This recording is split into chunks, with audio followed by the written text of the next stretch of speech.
Margarita Ortega Valdez slowly looked up from her laptop screen and looked at her husband. Raúl stood at the window of their luxurious home on the outskirts of Ciudad Juarez, tapping his fingers nervously on the windowsill. He was still attractive in his 37, but the last few months had left their mark.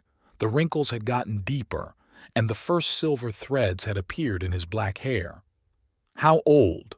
Marguerite asked, though she already knew the answer. The documents her husband's accountant had sent lay on the screen in front of her like a verdict. Raúl turned, his swarthy face tense. 2 million pesos to cover the debts, and an equal amount more for restructuring. He sank heavily into the leather chair across from her desk. Margarita ran a hand through her dark hair, gathered in a severe bun. A flawless burgundy-colored manicure scratched her scalp. She felt drained after a 12-hour workday at her own company, but now was not the time for fatigue. "How did this happen, Raúl?" Her voice sounded quieter than usual. 6 months ago, everything was fine." Her husband jerked his shoulder, his expensive jacket straining against his back. "The contract with the Hernandezes fell through. Then the supplier problem started. You know how it is. One thing pulls another." Margarita knew. Her own textile business had thrived precisely because she never let situations like that happen. Every decision, every contract was triple-checked. The house was quiet. Only the antique floor clock in the corner of the study counted down the hours, a gift from her father for the opening of the first factory. Her father had always said time was money, and money doesn't forgive mistakes. "Why didn't you say so sooner?" Marguerite tried to keep her emotions under control, but bitterness still broke through in her voice. "I thought I could handle it on my own." Raúl stood up and began to pace the room. "You're always so successful. I wanted to prove I was worth something too." Marguerite felt her insides clench. This was it, male pride. She remembered how enthusiastic Raúl had been 5 years ago about starting his own auto parts company. How he'd made plans, how excited he'd been about his first successes. Now it was all going downhill. "We've been married 8 years, Raúl. Your problems are my problems." She opened a new window in her browser and logged into her bank account. "How much exactly do you need?" 4,300,000. He paused, looking at her with a mixture of hope and shame. "But I'll pay it back. I swear, Margot, I have a reorganization plan." Marguerite nodded, her fingers already flying over the keyboard. She was used to making quick decisions. In business, procrastination was fatal.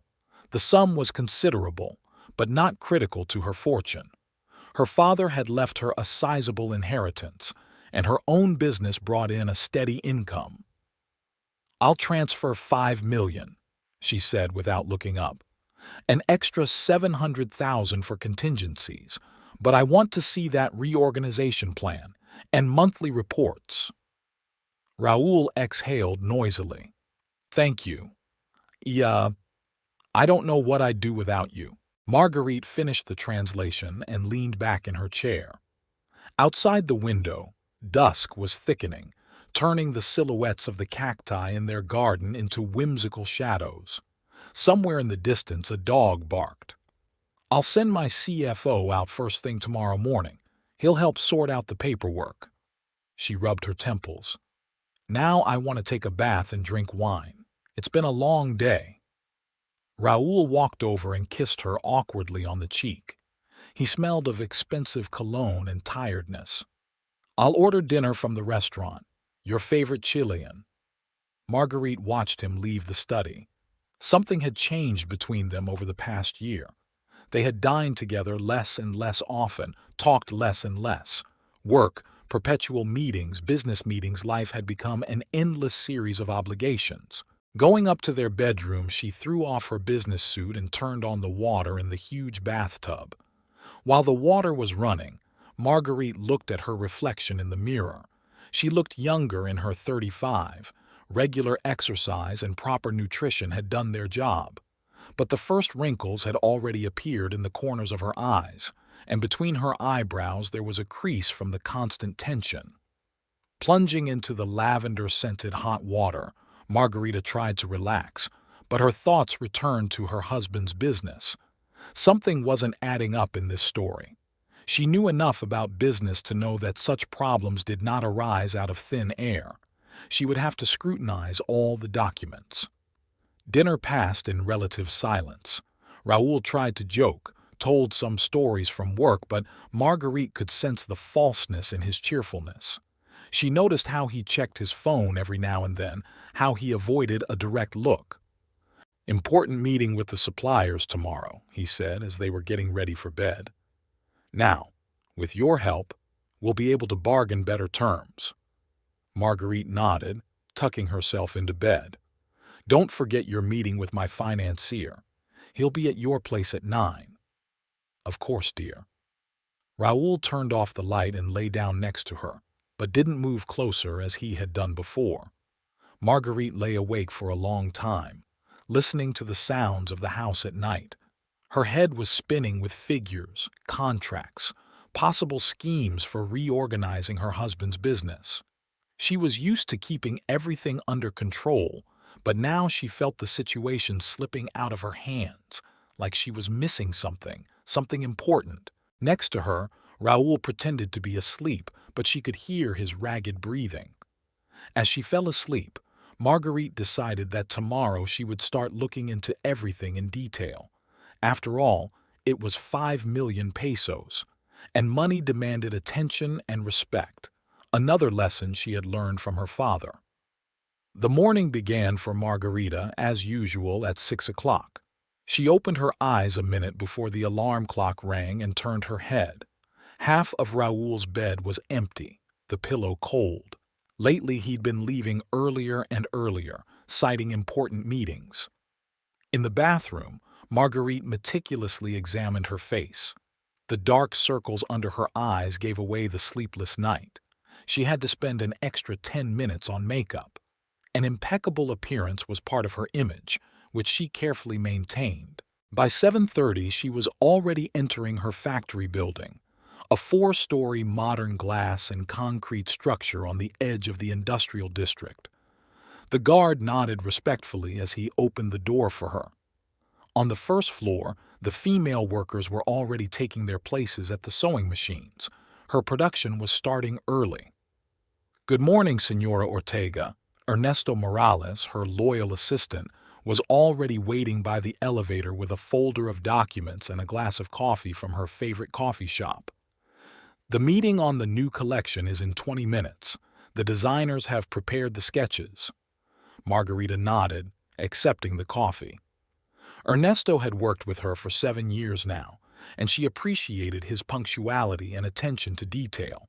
In his 42, he remained a bachelor, devoting himself entirely to his work. "What about the silk shipment from China?"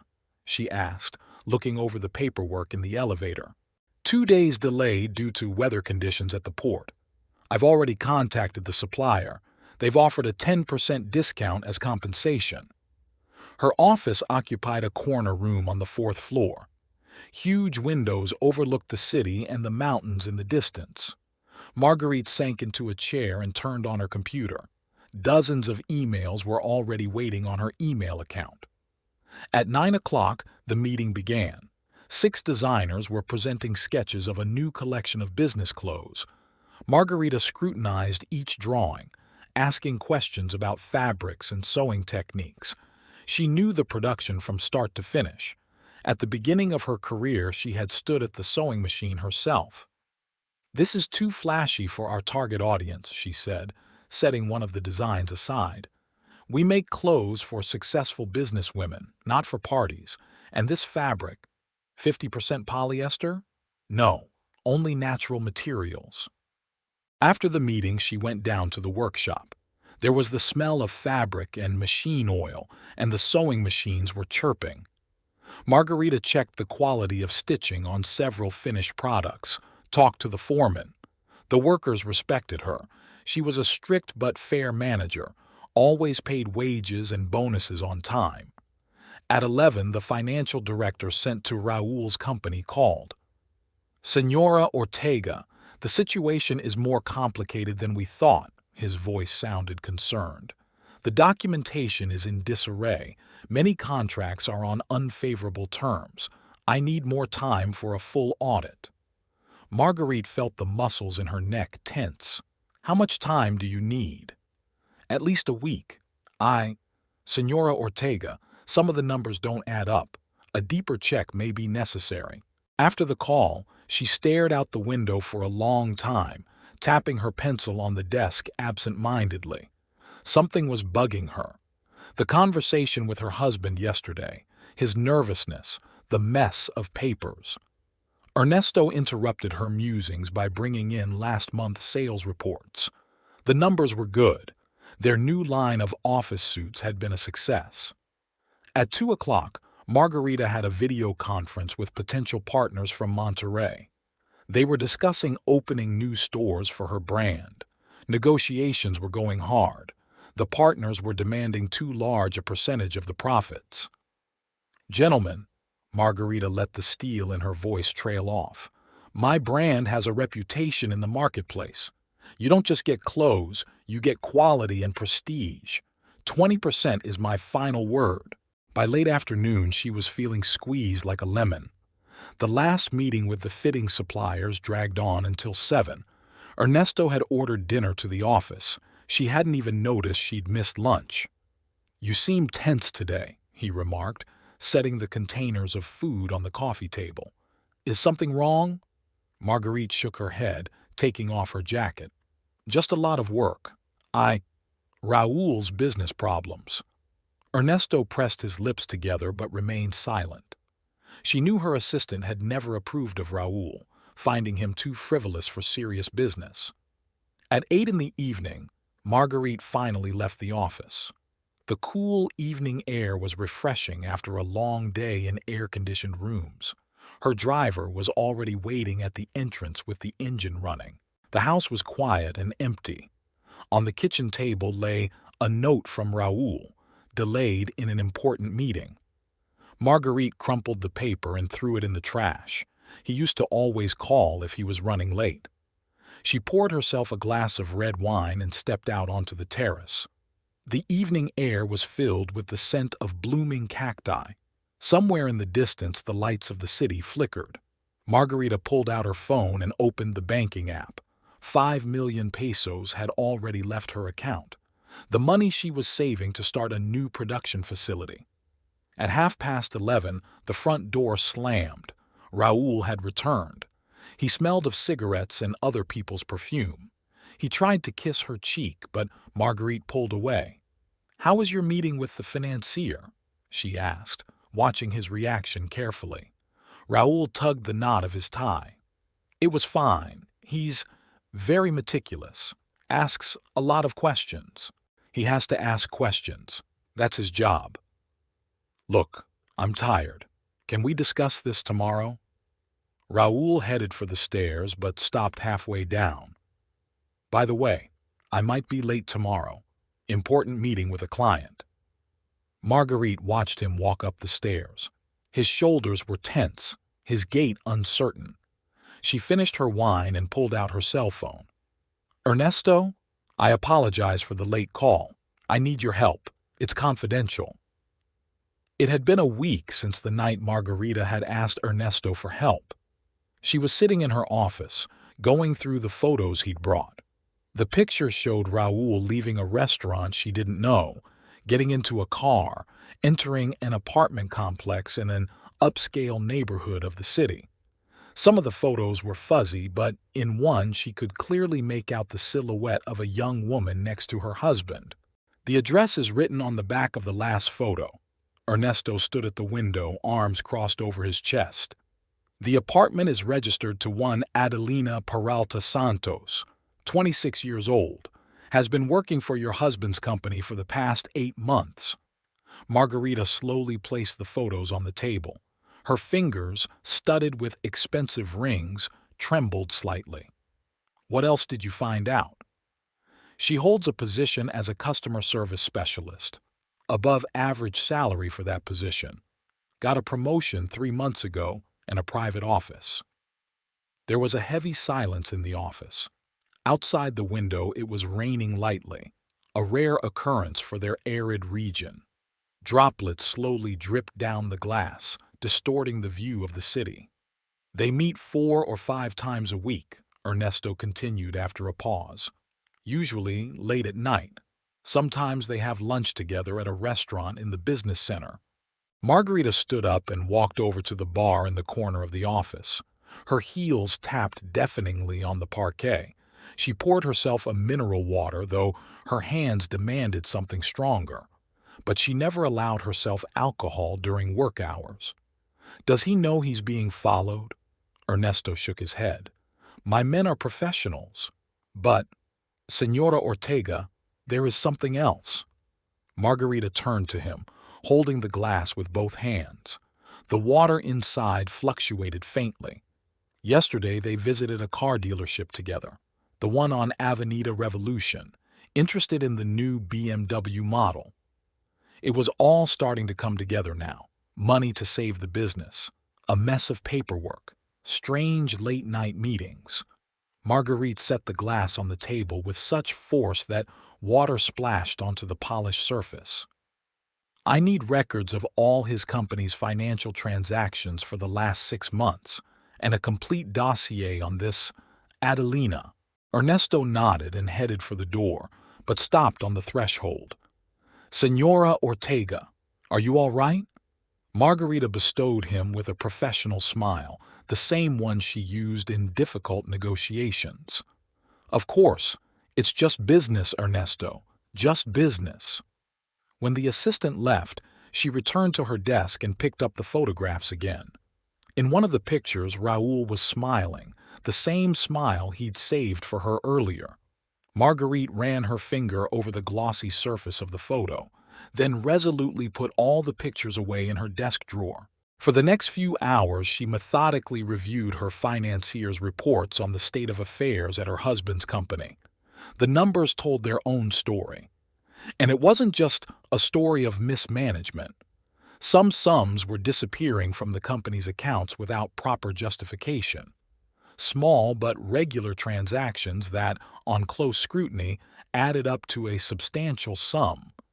At 6 p.m, Raúl called. Honey, there's an important meeting with investors tonight. Don't expect me for dinner. Of course, honey.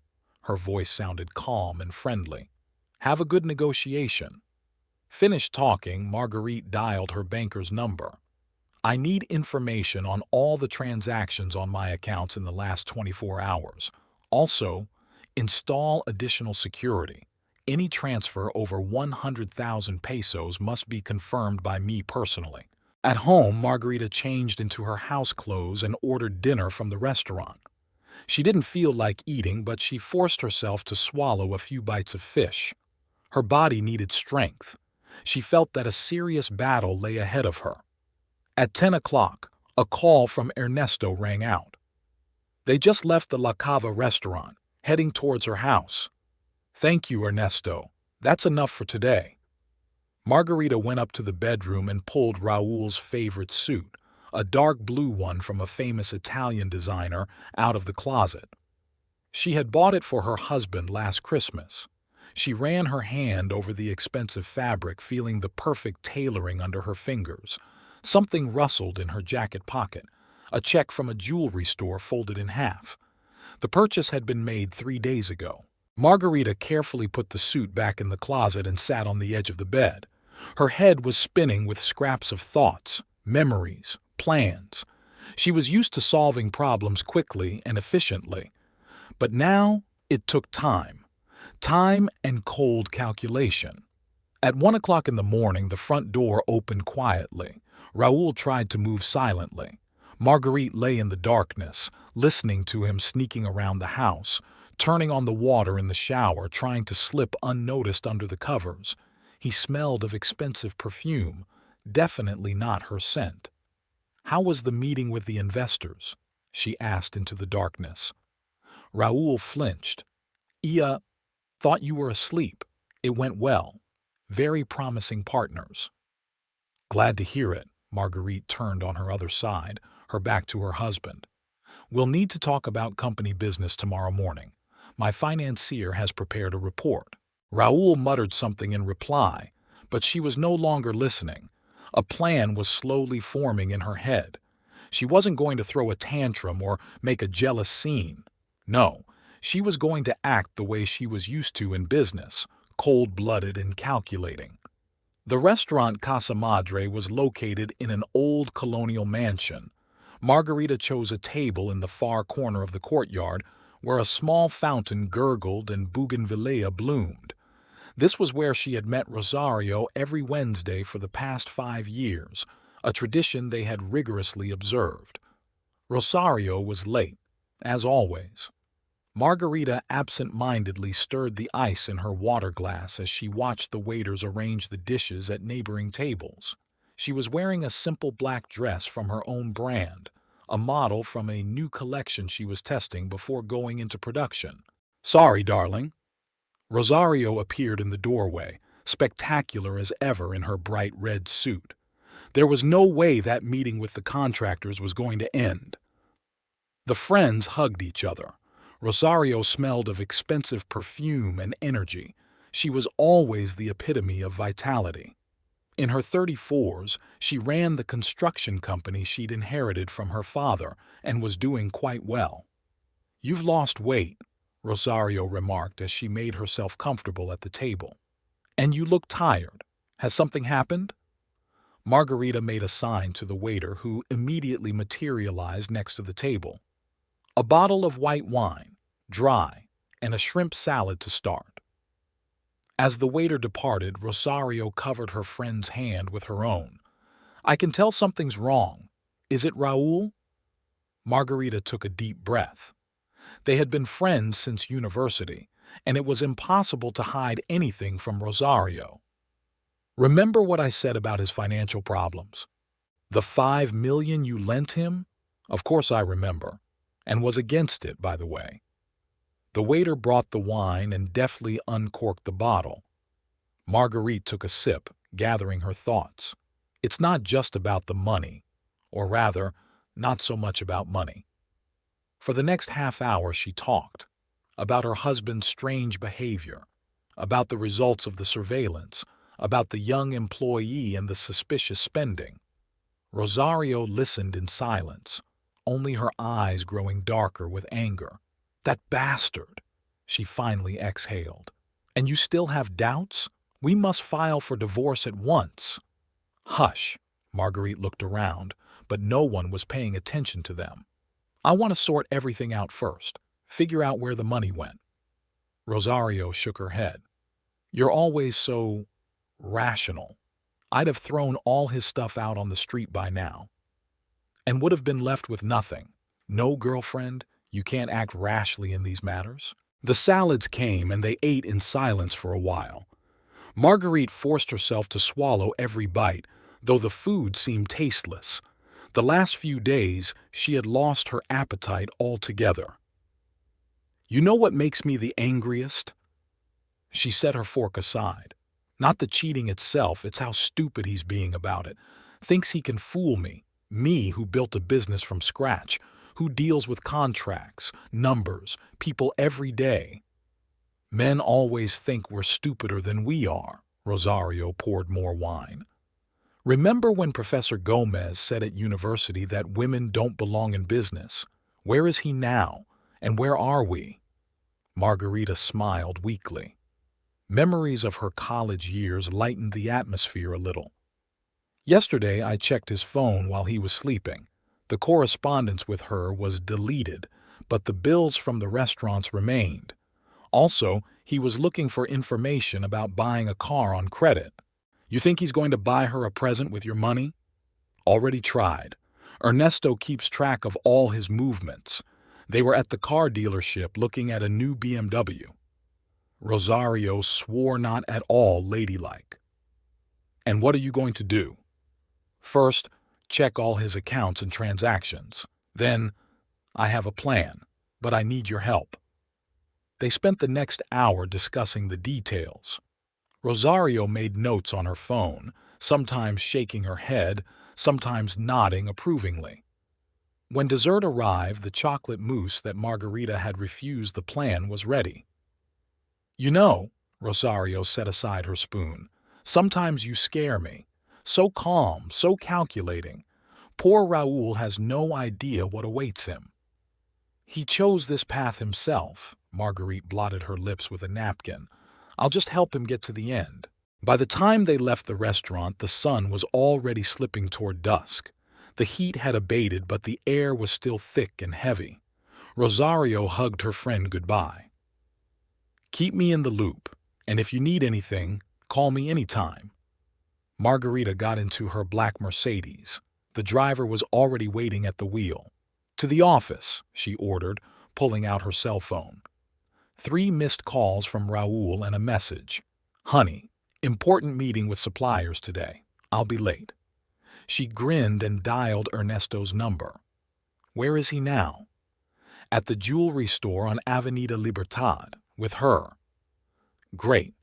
Have your people take more pictures, especially if there's going to be any buying." Leaning back in the leather seat, Margarita covered her eyes. The plan was beginning to take shape. Raoul thought she was weak, thought he could manipulate her. Well, it was time to show him how wrong he was. There was a stack of documents waiting for her in the office, the results of the financial audit of her husband's company. She spent the next 3 hours methodically studying each page, making notes, building a chronology of events. A very interesting picture was emerging. As the sky outside the window darkened, she dialed her lawyer's number. "Señor Gutierrez, I need your advice."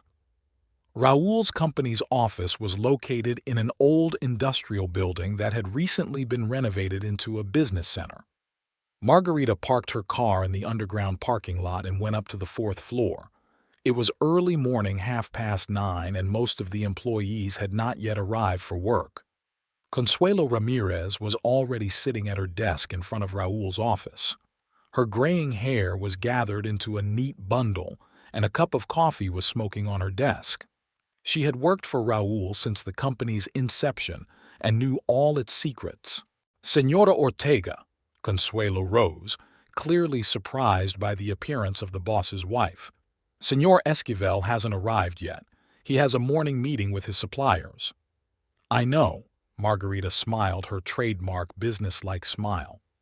"I came to talk to you, Consuelo. There are some documentation questions." The secretary nervously adjusted her glasses. "Of course, señora. Have a seat." Margarita lowered herself into the leather visitor's chair. Her austere gray suit harmonized perfectly with the office setting. "How long has Señorita Peralta worked for you?" Consuelo flinched, as if she had expected this question but hoped to avoid it. "Adelina, about 8 months. She came to us after graduation." "And got a customer service position right away?" "No. She was in practice first. Then Señor Esquivel. He noticed her potential." Margarita pulled an envelope from her purse and placed it on the table. "Here are the payroll statements. Señorita Peralta is paid more than employees with 5 years seniority. Is this a common practice in the company?" Consuelo lowered her eyes. Her fingers nervously rubbed the edge of the keyboard. "Señor Esquivel personally ordered her salary and the promotion." "I see." Marguerite made a note in her notebook. "And these business trips? 3 trips together in the last 2 months?" "Business meetings with clients." Consuelo's voice trembled. "At least that's what the reports said." The office grew quiet. Only the air conditioner hummed and the wall clock ticked. Margarita scrutinized the receptionist's face, tired, with wrinkles around her eyes. Consuelo had worked here for 5 years, had seen the company grow, seen employees come and go. "Consuelo," Marguerite pitched forward, "you do realize what's going on, don't you? I'm not blind, and I'm not stupid." The secretary sighed heavily. "Señora Ortega, I don't want to get involved. It's none of my business." "It is your business. You do the paperwork, book the hotels, schedule the meetings. You see everything." Consuelo took off her glasses and rubbed the bridge of her nose tiredly. "I have noticed certain things. Señor Esquivel often stays late at the office when Señorita Peralta works late. They have lunch together. Sometimes I hear them talking in his office and it doesn't sound like a business conversation." Margarita nodded. "Go on." 2 weeks ago." Consuelo lowered her voice to a whisper, though there was still no one in the office. "I forgot my phone and came back late at night. They were here, in his office. I understand," Marguerite interrupted her. "Anything else?" The secretary was silent, clearly struggling with herself. "There is something else. I shouldn't say, but for the last 3 months, certain sums have been carried through strange accounts, small payments, but regular, and the documentation on them is very vague." Marguerite pulled out another envelope. "You mean these transactions?" Consuelo looked at the papers and turned pale. "Where did you get the—" "That's not important. What's important is that this money is disappearing, and I want to know where." Footsteps and voices were heard in the corridor. Other employees began to arrive. Marguerite tucked the documents back into her bag. "One last question, Consuelo. Was Señorita Peralta at work yesterday?" "No, she took the day off. Said she had some personal matters to attend to." "Like going to the jewelry store?" Margarita pulled out her phone and showed the picture Ernesto had sent. Consuelo turned even paler. "Señora Ortega, Don't worry. This conversation will remain between us." Margarita stood up. "But I may need your help soon. You will help, won't you?" The secretary nodded slowly. "Yes, señora. I always thought it was wrong. You have done so much for the company, for Señor Esquivel." "Thank you, Consuelo. Go on with your work as usual. And if you notice anything unusual, call me. Anytime."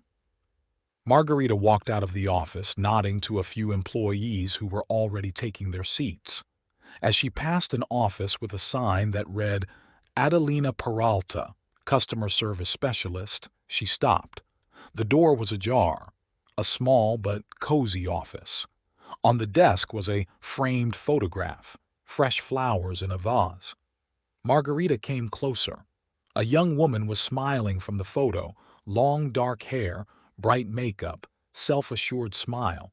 So young, so beautiful, so naive. On the table was a glossy catalog of a car dealership. The corner of the page with the new BMW model was bent. Next to it was a printout of the terms of a car loan. Margarita grinned. Well, let them plan, let them dream. Pretty soon those dreams would be shattered. In the car, the first thing she did was dial Ernesto's number. Check all of this girl's accounts, bank statements, credit cards, everything, and find me her parents, who they are, what they do. I need to know everything about her. It was a sweltering night. Marguerite lay awake, listening to the hum of the air conditioner. Raoul came home late, smelling of whiskey and cigarettes. He showered and lay down without even trying to speak to her. He slept with his back turned now. They'd always fallen asleep cuddled together before. The clock on the bedside table showed 3 in the morning when she heard it, the quiet creak of the parquet floor. Marguerite tensed, but didn't move, keeping her breathing steady. The creak repeated. Raoul had carefully gotten out of bed. In the darkness she could make out his silhouette as he moved toward the dressing table where she had left her bag. Raoul turned on the flashlight on his phone, trying to direct the beam so the light wouldn't fall on the bed. Marguerite watched through closed eyelids as he reached for her phone, running his fingers quickly across the screen. She'd deliberately left the password off a week ago. She wanted to see if he'd use it. And here it is. Her husband sneaking around like a thief in the night to check her phone. Or not just check it. Raoul fiddled with the phone for almost half an hour. Marguerite lay motionless, feeling her muscles tighten from the strain. Finally, he put the phone back down and went back to bed. After a few minutes, his breathing became even. He fell asleep. Margarita waited another hour. Sleep did not come. Various thoughts rattled around in her head, but she pushed them away, concentrating on the sounds of the house at night, the ticking of the clock, the rustle of leaves outside the window, the distant barking of the dog. At 5:30, she cautiously stood up. Raoul didn't move. He always slept soundly, especially after a drink. Marguerite took the phone and went down to the kitchen. She turned on the coffee maker. She wouldn't fall asleep anyway, so she could start the day early. While the coffee brewed, she checked her phone. At first glance, everything looked normal, but Margarita hadn't been in business for nothing. She was good at spotting details. There was a new fingerprint in the banking app settings. In her browser history, a search for car dealerships, though she certainly wasn't looking for anything like that. Margarita opened the bank app and went cold. Large sums had been withdrawn from the account. 3 transactions. She checked the recipient, an unfamiliar account, some offshore company. Her hands shook as she dialed the bank's 24-hour customer service number. The woman on the other end of the line spoke sleepily, but quickly perked up when Margarita called her name. She was an important customer. "Yes, Senora Ortega. I see 3 transactions. They were confirmed through the app by your fingerprint at 2 hours and 40 minutes past 2 in the morning." "That's not me. My phone. It was taken without my knowledge. I demand these transfers be blocked immediately." "Of course, Senora. I will contact the security department right away. You will need to come to the bank as soon as it opens to write an official statement." Finished talking, Margarita poured herself a cup of coffee. Her hands were still trembling, but now with anger. So, that was it then. Steal her fingerprint to get the money out? Wonder how long he'd been planning this. She pulled out a second phone, a secure one that Raoul didn't know about. Dialed Ernesto's number. "Sorry for the early call. I need you to run an urgent check on one account. Also, put surveillance on all the car dealerships in town, especially the one on Avenida Revolution." She spent the next hour methodically checking all her accounts and changing passwords. She completely reset her phone, deleting all the banking apps. Then she pulled out her laptop and got to work on her paperwork. At 7 in the morning, footsteps were heard upstairs. Raoul was awake. Marguerite quickly stashed the documents and turned on the TV, pretending to watch the morning news. He came down to the kitchen, disheveled as always after his nap. "You're early." He reached for the coffee maker. "Didn't sleep?" "Lots of work." She didn't even turn toward him. "New collection, you know? And I'll probably be late today. Important meeting with investors." Marguerite barely held back a chuckle. I wonder if the investors were from a car dealership or a jewelry store. "Of course, darling. Don't forget dinner." She counted the minutes as he got ready for work. Finally, the front door slammed, the gravel rustling under the wheels of his car. Margarita immediately grabbed the phone. "Ernesto? Did you find out anything?" "The account belongs to a shell company, registered in the Cayman Islands 2 weeks ago. But here's something interesting. A similar company has gotten money out of his corporate accounts before. Small amounts, once a week." Marguerite gritted her teeth. "He's been preparing all this time, and Senora Ortega, there is one more thing. My men have just reported Senorita Peralta has arrived at the car dealership. Alone. Keep an eye on her. I want to know her every move, and send me all the documents on those offshore companies." At 9:30, Marguerite was already at the bank. The branch manager personally came out to meet her. She was too important a client to hand the matter over to an ordinary manager. "We have blocked the transfers, Senora Ortega. The money will be returned to your account within the day, and we've increased security measures. Any transfer over 100,000 pesos will now require additional confirmation via SMS. Thank you. One more thing.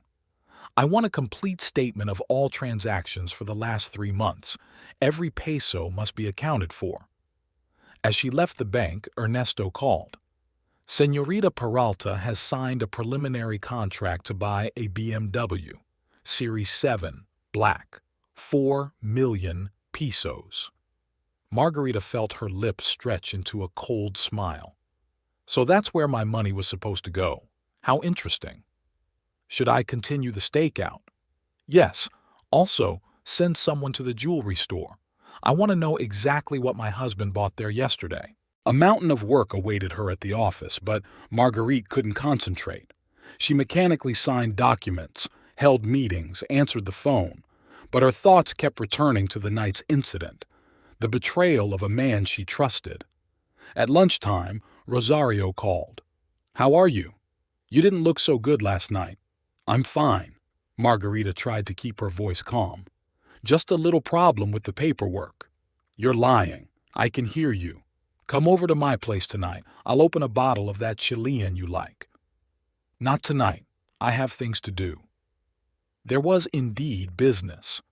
There was a lawyer to meet with, new paperwork to check on from the financiers, a police report to prepare. But most importantly, they had to decide what to do about Raúl. Just divorce? No, too easy. He must pay for his betrayal. Every lie, every peso, every night with that girl. The phone rang again. Ernesto. The jewelry store confirmed the purchase.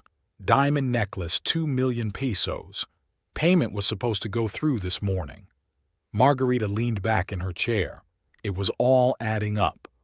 Raúl planned to steal her money, buy his mistress a car and a necklace. Start a new life? Ernesto spread out the papers on the desk in Margarita's office. It was late. The clock showed 9 p.m., but no one was going home. On the desk were empty coffee cups and a box of untouched pizza, a dinner they'd forgotten about. "Here's the flow chart of the money." Ernesto pointed to a printout with a diagram. At first, small amounts were transferred through 3 different companies. Then came this offshore account, a classic money laundering scheme. Margarita studied the documents carefully. She had hardly slept in the last 2 days, but she didn't feel tired. She was sustained by cold fury. When was the first shell company set up? 6 months ago, right after you wired the money to save the business. Ernesto pulled out another folder. And here's the interesting thing. The director of all 3 companies is listed as one Javier Montoya. Guess who that is? Adelina's father? Cousin, unemployed, lives in a small town 300 kilometers from here. He was paid 10,000 pesos a month to use his papers. Margarita shook her head. The scheme was well thought out. Raúl had been preparing for a long time, building an elaborate system to embezzle her money. I wondered if it was his idea or if Adelina had suggested it. What about the car dealership? Ernesto pulled out the photos. The contract is preliminary. Full payment is due by noon tomorrow. After that, the car was promised to be delivered within 3 days. And the jewelry store? The same. The necklace is reserved, awaiting payment. Raúl put down a deposit 100,000 pesos in cash. Margarita stood up and walked to the window. In the darkness, the office buildings looked like huge beehives that were still alive, windows glowing, figures moving. He thought he could pull it off in one fell swoop, she said quietly, as if to herself. Steal the money at night, pay for the purchases in the morning. I guess they were planning to leave, to start a new life. Señora Ortega, Ernesto hesitated.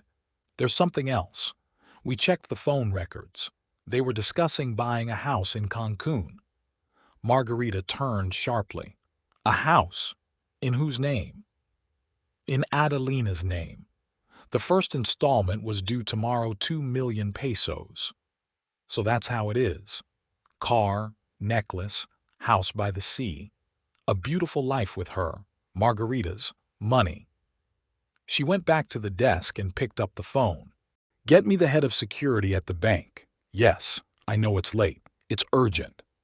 While she waited for the connection, Ernesto continued to unfold the documents.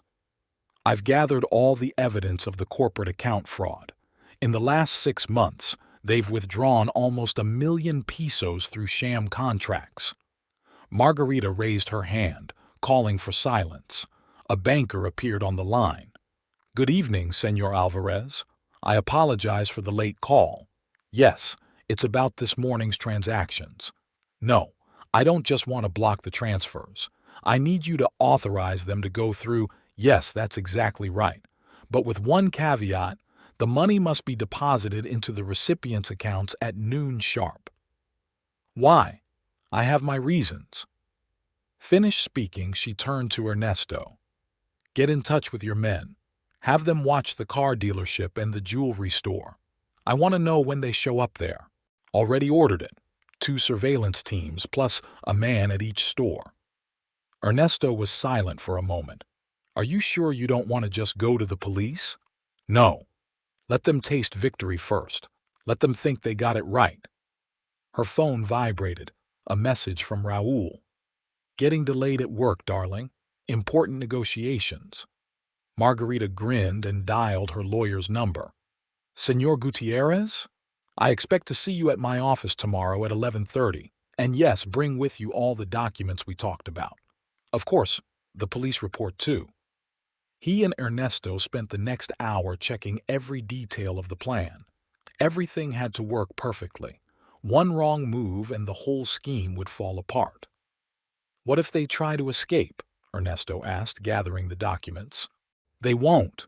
They're too sure of themselves.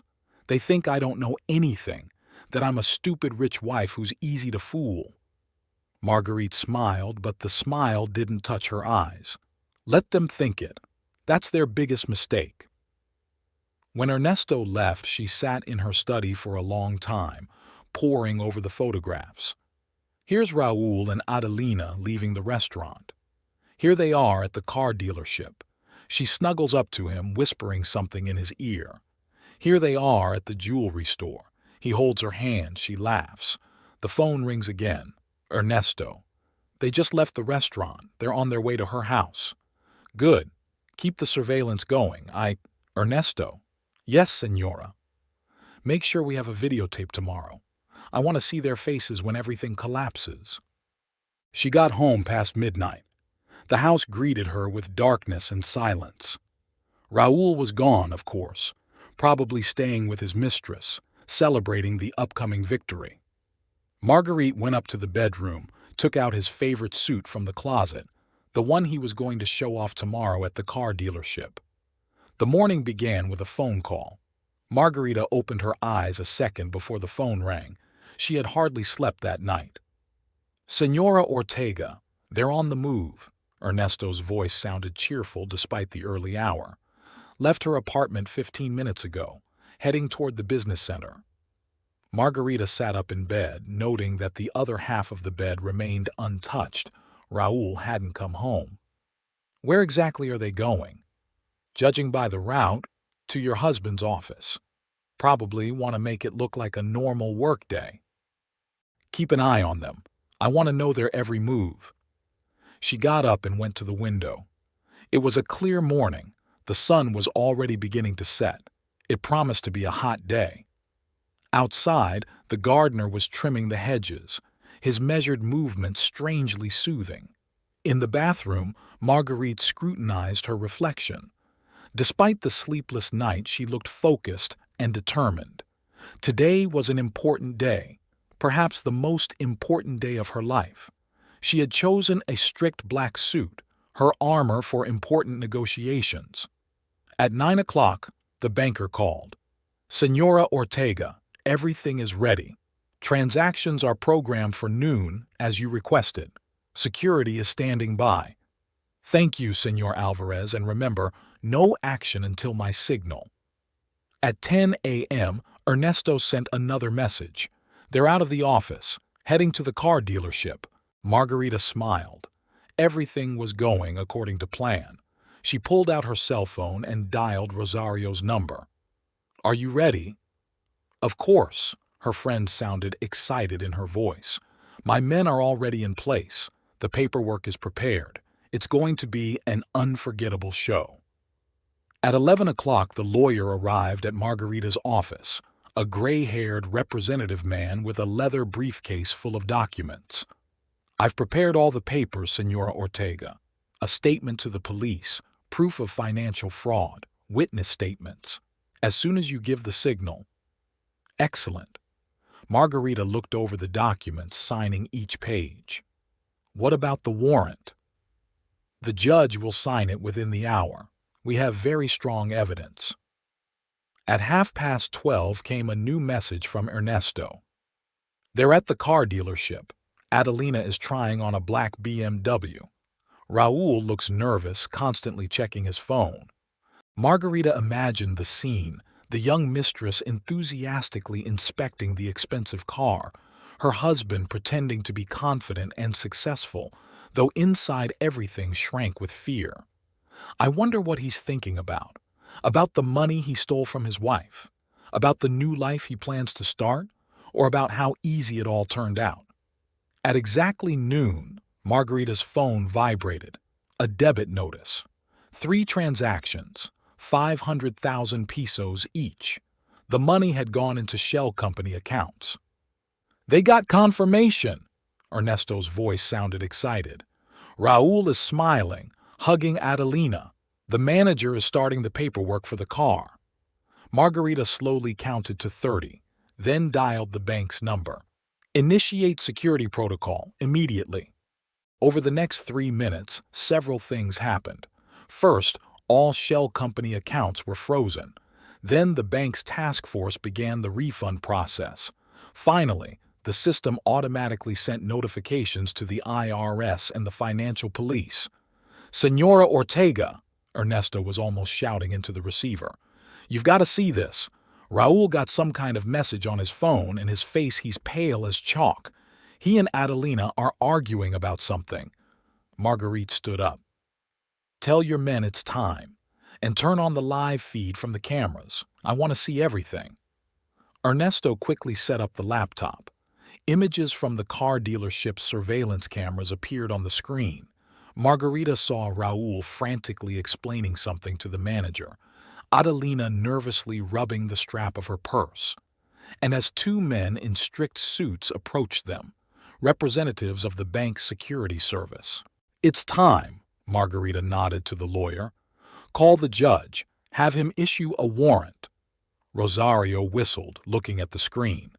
"Look at her face. She's just now starting to realize what's going on." For the next half hour, they watched the drama unfold as the police arrived, as Raul tries to explain something, waving his arms around, as Adelina starts crying when the officer shows her some papers. "Senora Ortega," a secretary peeks into the office. "There's a call from the jewelry store, asking what to do about a reserved necklace." Marguerite smiled. "Tell them I'll come by in person, later. I have plans for him." At 1 o'clock, the chief of police called. "Senora Ortega, the suspects have been apprehended. We have all the evidence of financial fraud. Would you like to come in to testify?" "Of course. I'll be there in 30 minutes." She turned to Rosario and Ernesto. "So, shall we go? I think it's time to pay my husband a visit." In the car, Margarita finally allowed herself to relax. The tension of the last few days was receding, replaced by a sense of satisfaction. The plan had worked perfectly. Raul and his mistress had fallen into the trap they had set for themselves. "You know," Rosario said thoughtfully, "he really thought you wouldn't notice, that you could just steal money like that and walk off into the sunset with a young mistress." Margarita looked out the window at the city floating by. "His biggest mistake was underestimating me. Forgot whose daughter I was. Forgot that I built my business not with pretty eyes, but with the ability to see people through." The car stopped in front of the police station. Marguerite adjusted her perfectly fitting jacket and picked up a folder of documents. "Well, gentlemen, it's time to end this story." The officer on duty immediately stepped up to meet her. Apparently, she was already expected. Ernesto entered with a folder of documents and Rosario, whose heels clattered on the tiled floor. "Senora Ortega, come this way. Captain Mendez is waiting for you." They were led down a long corridor past several offices. From one of the doors came muffled sobs. Margarita recognized Adelina's voice. So her husband's young mistress was beginning to realize the gravity of the situation.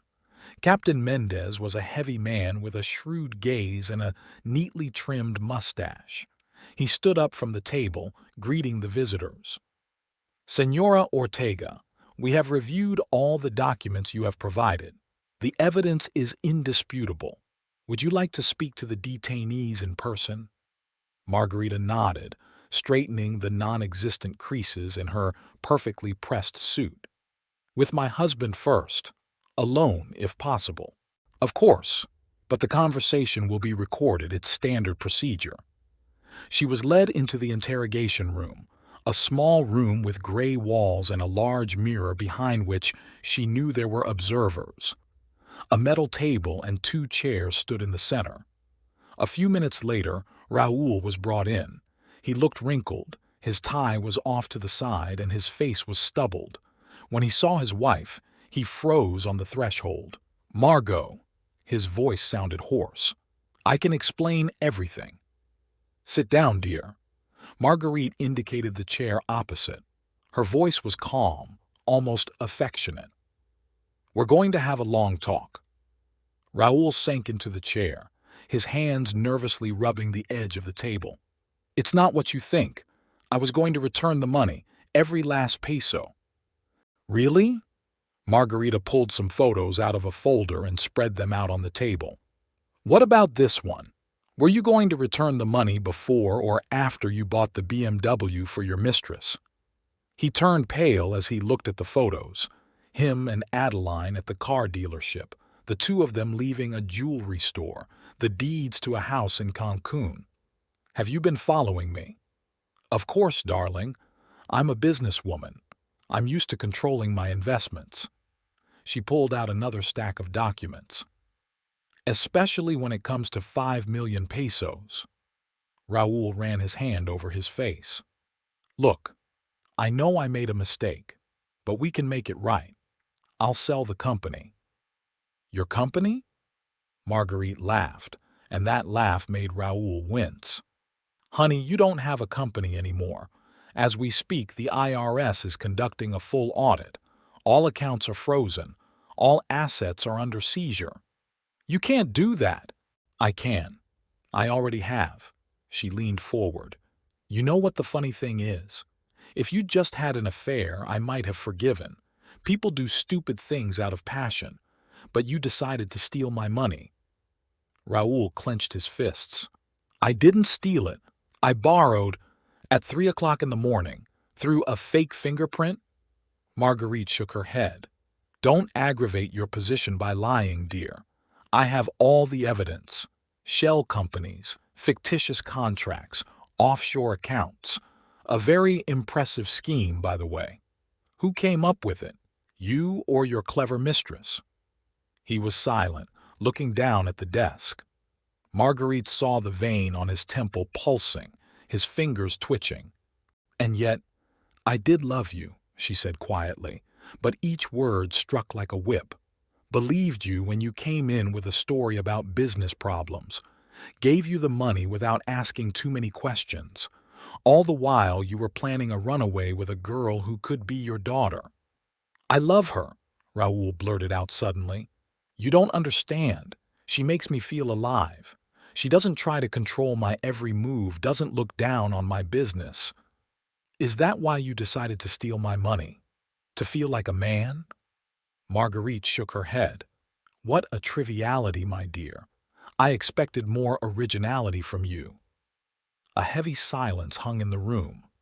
Behind the glass, observers must have been recording every word, but it didn't matter now. This was the moment of truth between husband and wife. "What are you going to do?" Raúl finally asked. "Oh, I have big plans." Marguerite began gathering pictures from the table. "First of all, the police have already opened a criminal case for fraud. Second, the IRS is very interested in your financial schemes. Third, the bank is filing a separate lawsuit for attempting to steal funds from my account. Raoul turned even paler. Are you trying to send me to jail? No, darling. I want you to fully realize the consequences of your actions. She stood up, straightening her skirt. Now, if you'll excuse me, I need to talk to your mistress. I'm sure she'll have something to tell the police as well. Don't touch her, Raoul jerked forward. She's not guilty of anything. Really? That's odd because the paperwork says otherwise. The shell companies are registered to a relative of hers. The accounts are set up with her involvement. She knew perfectly well where the money was coming from. Marguerite headed for the door but stopped on the threshold. You know what the saddest part is? If you had just asked for a divorce, I would have given you money for a new life. But you chose the path of betrayal. She walked out, leaving her husband sitting alone under the bright lights of the interrogation room. Rosario and Ernesto were waiting for her in the hallway. How did it go? Her friend asked. Exactly as I expected. Margarita fixed her hair. Where is that girl? Time to talk to her too. Adelina Peralta looked very different from the surveillance photos. Her long hair was disheveled, her mascara smeared under her eyes, and her expensive beige suit wrinkled after hours at the police station. She sat in the interview room, nervously rubbing her handkerchief, and flinched when Marguerite entered the room. Margarita took a seat across from her, carefully placing the file folder on the desk.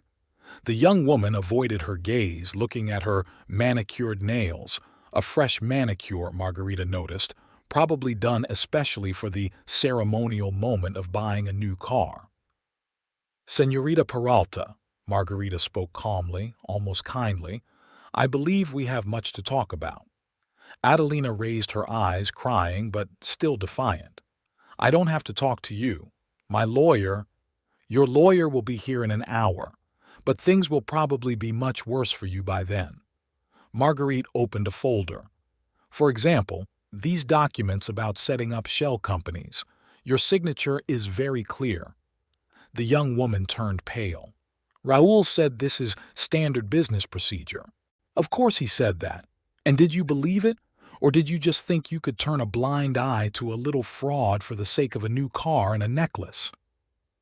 Adeline clutched the handkerchief so hard her knuckles turned white. You don't understand. We love each other. Raoul is unhappy with you. Marguerite smiled, the same smile she saved for particularly difficult business negotiations. Let us talk about love, Señorita Peralta, about love and money. It is an interesting coincidence that your affair began about the same time I transferred 5 million pesos to the company account. That's not true. We've been dating for 8 months. I know. Just like the fact that you got a promotion and a significant raise right after that. Marguerite pulled out another document. And this is your bank statement. Interesting receipts, every week, in cash. Where does a simple customer service specialist get that kind of money? Adelina remained silent, biting her lip. Her confidence was melting by the minute. You're a smart girl, Margarita continued. Surely you must have realized what was going on, that the money Raoul was spending on you wasn't taken from the company's profits, that all those shell companies weren't just a business scheme. He promised, Adelina stammered. He said he'd divorce you, that we'd start a new life. In Cancun? In a new house bought with money he stole from me? Marguerite shook her head. What a banal plan. Do you know how many times I've seen stories like that? A not young businessman falls in love with a young female employee, promises to divorce, makes plans. Only they don't usually try to steal money from his wife. Footsteps sounded outside the door. Captain Mendez entered with a new stack of documents. Señorita Peralta, we have received information from the IRS. Your cousin Javier Montoya testified. He confirmed that you personally brought him the documents to sign and handed over the first payment. Adelina squirmed in her chair. her young face contorted with fear. "I didn't mean to. Raoul said it was safe, that no one would find out. But I found out," Marguerite said softly. "And now you have a choice, Señorita Peralta. You can continue to be loyal to the man who got you involved in a financial crime. Or you can tell the truth and perhaps receive a more lenient punishment." Silence hung in the room. You could hear the air conditioner humming and the clock on the wall ticking. Adeline looked back and forth at Marguerite and the captain, clearly struggling with herself. "He said," she finally began, and her voice trembled, "said the money belonged to the company, that it was just a way to optimize taxes. Then he started talking about the future, about how we're going to live together." She talked for almost an hour, about how Raoul was planning a shell company scheme, how he was preparing the paperwork to withdraw the money, how he'd promised her a beautiful life, a house by the sea, a car, jewelry, and how he convinced her that his wife wouldn't notice anything, too busy with her business. Margarita listened in silence, making notes in her notebook. Every word of the young mistress was another nail in the coffin of her and Raoul's marriage.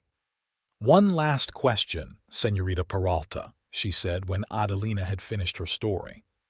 "This plan to steal money through the phone, whose idea was it?" Adelina lowered her eyes. "Mine. I read about something like that on the internet, about how you could use fingerprints for bank transfers. Raoul said it was the perfect way." Marguerite nodded and stood up. "Thank you for your honesty. Captain, I believe you have enough material for the prosecution." "More than enough, Señora Ortega. We will detain both of them for further proceedings." Exiting the interrogation room, Margarita leaned against the wall. The tension of the last few days was making itself felt. Rosario appeared in the hallway with 2 glasses of coffee. "How are you?" her friend asked, holding out 1 glass to her. "Tired, but it was worth it." Margarita sipped the hot coffee. "You know what the funny thing is? They actually believed it would work out, that you could steal the money and ride off into the sunset like in a cheap novel." Ernesto approached them with a new folder of documents.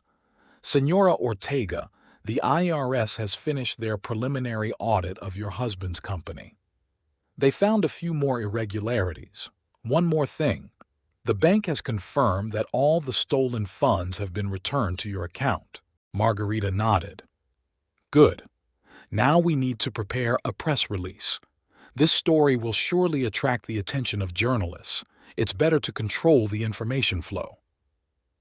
At that moment, Raoul was brought out of the adjoining interrogation room. He looked 10 years older. Seeing Marguerite, he stopped. "Margot, please, let's talk." She looked at the man she had lived with for 8 years, at the man she had trusted, at the man who had betrayed her twice, first by cheating on her and then by trying to steal her money. "There's nothing to talk about anymore, Raoul. You've made your choice." Attorney Gutierrez's office was in an old building in the center of town. Heavy curtains dimmed the bright midday light, creating a semi-darkness in which the moraine oak of the furniture seemed even darker. Marguerite sat in a leather chair, reviewing the latest version of the agreement. It had been a week since Raoul and Adeline's arrest. The newspapers had been abuzz with headlines about the financial scandal, but Margarita's press office had skillfully controlled the flow of information, minimizing the damage to her reputation. "Señora Ortega," the lawyer pointed to several clauses in the document. "All the terms are spelled out clearly. In exchange for withdrawing the police report, your husband must sell his company and pay compensation of 10 million pesos." Margarita nodded, marking important points with a pen. "What about the tax audit?" "We've come to an agreement with the IRS. If Señor Esquivel pays off all debts and fines, they'll close the case. That's about 3 million more pesos."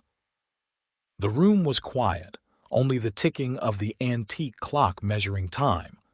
Margarita leaned back in her chair, smoothing the non-existent creases in her skirt. Has Raoul seen these terms and conditions yet? Yes, his lawyer got a copy last night. Gutierrez paused. They consider the amount of compensation to be excessive. Margarita smiled coldly. 10 million is a very generous offer considering the alternative. Prison time for financial fraud, total loss of reputation, inability to do business in the future. At that moment there was a knock on the door. The receptionist announced the arrival of Raoul and his lawyer. Marguerite fixed her hair and straightened in her chair. She had chosen a dark blue suit for this meeting, the color of power and control. Raoul entered first. In the week he'd spent under house arrest, he looked gaunt and aged. He was followed by his lawyer, a young man in an expensive but ill-fitting suit. "Have a seat, gentlemen," Gutierrez pointed to the chairs. "I assume you familiarized yourselves with the terms of the agreement." Raoul avoided looking at Margarita. His fingers nervously rubbed the file folder. 10 million is a robbery, his lawyer began. Senor Esquivel's company is worth— Your client's company, Margarita interrupted, is on the verge of bankruptcy. All accounts frozen, contracts canceled, reputation destroyed. The only reason it still has any value is its manufacturing facilities and real estate. Raoul flinched at her tone. She sounded just like she did in business negotiations, cold, calculating, without a shadow of emotion. "I don't have that kind of money," he finally uttered. "You have a company." Margarita looked him in the eye for the first time during the meeting. "I've already found a buyer. Rosario is interested in expanding her construction business. She's offering a good price enough to cover the compensation and tax claims." Raoul turned pale. "You planned the whole thing, from the beginning?" "Of course. I'm a businesswoman, remember." She smiled. "Just doing what you taught me, making the most of the situation." His lawyer started to say something about undue pressure, but Raoul stopped him with a gesture. "What about Adelina?" he asked. "Will she be released too?" Margarita felt everything inside clench with anger, but her face remained unperturbed. "Señorita Peralta has given an exhaustive testimony. Her participation in the fraudulent scheme has been proven, but," she paused, "given her cooperation with the investigation, the charge may be reduced, subject to full restitution, of course." "How much?" 2 million, plus a formal admission of guilt and a public apology. Marguerite tapped her pen on the documents. "All the details are in the agreement. You have 1 hour to make a decision." Raoul glanced over to his lawyer. The latter shrugged. Both realized there was virtually no choice. "I need to make a phone call." Raoul stood up. "Sure," Gutierrez pointed to the door. "You can use the office next door." As they walked out, Margarita allowed herself to relax a little. She felt exhausted, but she couldn't show weakness. Not now, when victory was so close. 40 minutes later, Raoul returned. His face was gray but determined. "I agree," he said, taking the pen. "But I have one condition." Marguerite raised an eyebrow. "You're hardly in a position to set conditions." "I want you to meet with Adeline, in private. Hear her out." "Why? She's already told the police everything." Raoul shook his head. "Not everything. There are things you need to know. About us. About why things happened the way they did." Marguerite remained silent, staring at the man she'd once loved, who had betrayed her twice, first by cheating on her, then by trying to steal from her. "Okay," she finally said. "One meeting. After all the paperwork is signed and the money transferred." Raoul nodded and began signing the pages of the agreement. His hand trembled slightly, leaving uneven strokes on the expensive paper. "The procedure for the sale of the company will begin tomorrow," Gutierrez said, gathering up the signed documents. "All assets will be valued by independent experts. The money will be transferred to a special account from where it will go to settle compensation and tax claims." Margarita stood up, adjusting her jacket. Excellent. Keep me informed. She turned to Raoul. Don't try to contact me. All communications are through lawyers only. Already at the door, she stopped. You know what the funny thing is? If you had just asked for a divorce, I would have given you money for a new life, but you chose the path of betrayal, and now you're paying for it. Walking out of the lawyer's office, Marguerite got into her car. Her hands trembled slightly as she dialed Rosario's number. It's done, she told her friend. He signed. The company is yours. Are you okay? Rosario's voice sounded concerned. I will be. Just have a few more things to finish up. The jewelry store greeted Margarita with soft lights and quiet classical music. The consultant, recognizing her, bowed his head respectfully and led her into a separate room for important customers. On a velvet cushion lay the very same necklace, platinum and diamonds, the exquisite work of Italian craftsmen. A fine choice, Senora Ortega. The consultant gently took the jewelry. May I try it on? Margarita shook her head. Not today. I want to buy it, right now. While the paperwork was being processed, she thought of Raoul standing here a week ago, picking out a gift for his mistress. Wonder what he was thinking about how she'd react to the missing money? Or was he so sure of success that he didn't even think about it? Walking out of the store with the elegant box in hand, Margarita got into her car and pulled out her phone. Ernesto, please make a reservation at Casa Madre for 2, a private room. Contact Señorita Peralta's lawyer. Have her arrange our meeting. The day was in full swing, the sun scorching the asphalt mercilessly. Margarita returned to the office where the usual routine awaited her. Meetings, contracts, reports. She deliberately loaded herself with work, trying not to think about the upcoming meeting. At 4 o'clock, Rosario called. The valuation of Raoul's company is complete. Her friend's voice sounded satisfied. It's even worse than we thought. But the production facilities are in good condition.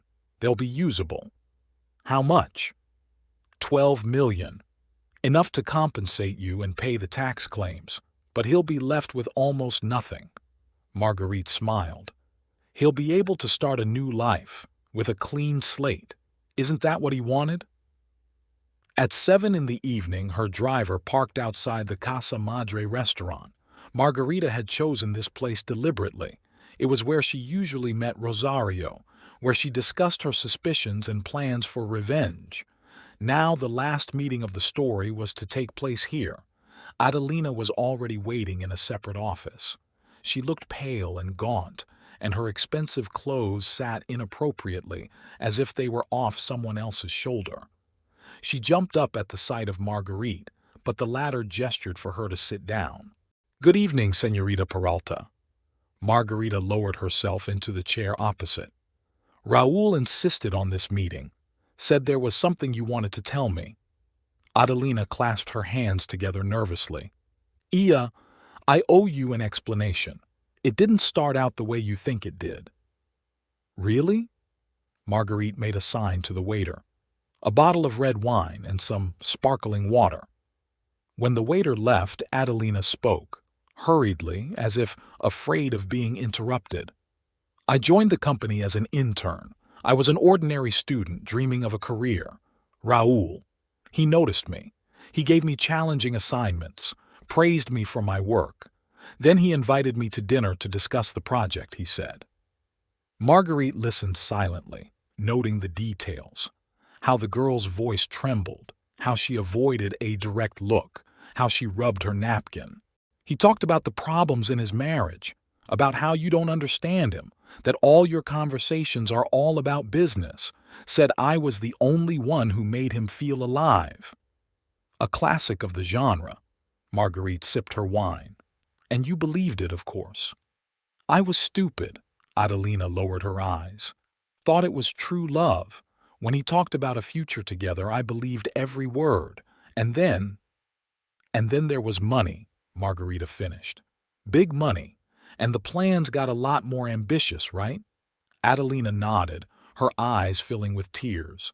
He said you wouldn't notice it was missing anyway, that you had so much money. I suggested the phone scheme. I thought it would be pretty, get the money and disappear, like in the movies. Margarita pulled a box from the jewelry store out of her bag. Recognize it? Raul picked it out for you. A very expensive necklace, 2 million pesos. She opened the box, the diamonds sparkling in the soft light of the lamps. Adeline involuntarily pitched forward, mesmerized by their brilliance. Beautiful, Marguerite ran her finger over the stones. You know what's most interesting? He bought the exact same necklace for me for our 5th wedding anniversary. Apparently he doesn't have enough imagination for original gifts. Adeline shuddered. I didn't know. Of course you didn't know. Just like you didn't know he told the same stories to his previous mistress 3 years ago. True, he didn't have the courage to go that far then. Marguerite closed the box and placed it on the table between them. I bought it. This morning. Paid full price. Why? Adelina stared at the box as if mesmerized. So, you'll always remember this story, about chasing a beautiful life and almost ruining your own. Marguerite motioned the box toward the girl.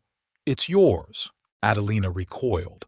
But I don't understand. It's not a gift, it's a reminder. Every time you look at these stones, remember what they may have cost you. Prison time, ruined career, reputation. Marguerite stood up. I paid your debt, dismissed the charges. Now, live with it. She headed for the exit but stopped at the door. One more thing, Señorita Peralta. Never try to build happiness on someone else's misfortune ever again. It's a bad investment. Stepping out of the restaurant, Margarita took a deep breath of the evening air. Dusk was thickening over the city. The first stars were lighting up. She pulled out her cell phone and dialed Ernesto's number. Is it over? He asked. Yes. Arrange a press conference tomorrow. It's time to close this story. In the car, she leaned back in the seat, feeling strangely empty. She'd spent the last few weeks living her revenge, planning every move, calculating her options. Now, it was over. Raul had lost everything, his money, his company, his reputation. Adelina had learned a lesson she would never forget.